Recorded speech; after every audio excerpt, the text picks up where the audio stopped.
আপুনি এজন শিক্ষক নি যদি আপুনি এজন শিক্ষক হয় তেতিয়াহ'লে আপোনালোকৰ বাবে এই ভিডিঅ'টো আপোনালোকে বাৰু শিক্ষা ক্ষেত্ৰ এপত যদি আপোনালোকে এটেণ্ডেঞ্চ দিব যায় বা আপোনালোকে যেতিয়া ছাত্ৰ ছাত্ৰীৰ শিক্ষক এটেণ্ডেঞ্চ ল'ব যায় তেতিয়া আপোনালোকৰ বাৰু এনেকুৱা ধৰণৰ সমস্যা দেখা দিয়ে নেকি মোৰ মোবাইল স্ক্ৰীনত যে আপোনালোকে চাব পাইছে এনেকুৱা ধৰণৰ সমস্যা আপোনালোকৰ দেখা দিয়ে নেকি যদি আপোনালোকৰ এনেকুৱা ধৰণৰ সমস্যা দেখা দিয়ে বা আপোনালোকৰ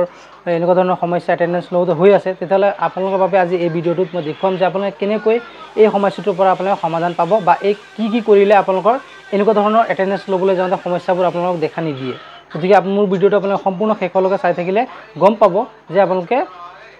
কেনে ধৰণে কি সেটিংছটো কৰিলে আপোনালোকৰ এটেণ্ডেঞ্চ ল'বলৈ যাওঁতে কেতিয়াও এনেকুৱা ধৰণৰ সমস্যাত আপোনালোক সন্মুখীন হ'বলগীয়া নহয় গতিকে বলক আৰম্ভ কৰোঁ মোৰ ভিডিঅ'টো আমাৰ মোবাইল স্ক্ৰীনত প্ৰথমতে আপোনালোকৰ টেবলেটত থকা প্লে ষ্ট'ৰ এপটো আপোনালোকে অ'পেন কৰিব লাগিব প্লে ষ্ট'ৰ এপটোত যেতিয়া আপোনালোকে ক্লিক কৰিব ক্লিক কৰাৰ পাছত আপোনালোকৰ মোবাইলত এনেকুৱা এটা ইণ্টাৰফেচ আপোনালোকে দেখিবলৈ পাব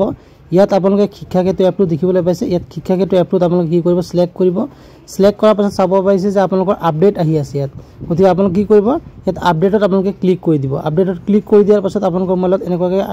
এটা আপডেটটো ডাউনলোড হ'ব অৰ্থাৎ ইনষ্টল হ'ব আপডেটটো ইনষ্টল হোৱাৰ পাছত আপোনালোকে ইয়াত অপেন হ'বলৈ অলপ সময় ৰখি ল'ব আপোনালোকে ইয়াত অপেন হ'বলৈ দিব অপেন বুলি লিখা আহিব অপেন বুলি যেতিয়া আপোনালোকৰ ইয়াত লিখা আহি যাব তাৰপিছত আপোনালোকে কি কৰিব আপোনালোকৰ টেবলেটটো এবাৰ আপোনালোকে সুইচ অফ কৰিব অৰ্থাৎ আপোনালোকৰ পাৱাৰ বাটনটো আপোনালোকে ক্লিক কৰি ৰাখিব তাৰপিছত ৰিষ্টাৰ্ট বুলি আহিব ৰিষ্টাৰ্ট ক্লিক কৰিব ৰিষ্টাৰ্ট ক্লিক কৰাৰ পাছত আপোনালোকৰ মোবাইলটো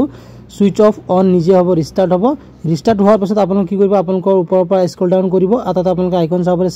সেটিংছত আপোনালোকে ক্লিক কৰিব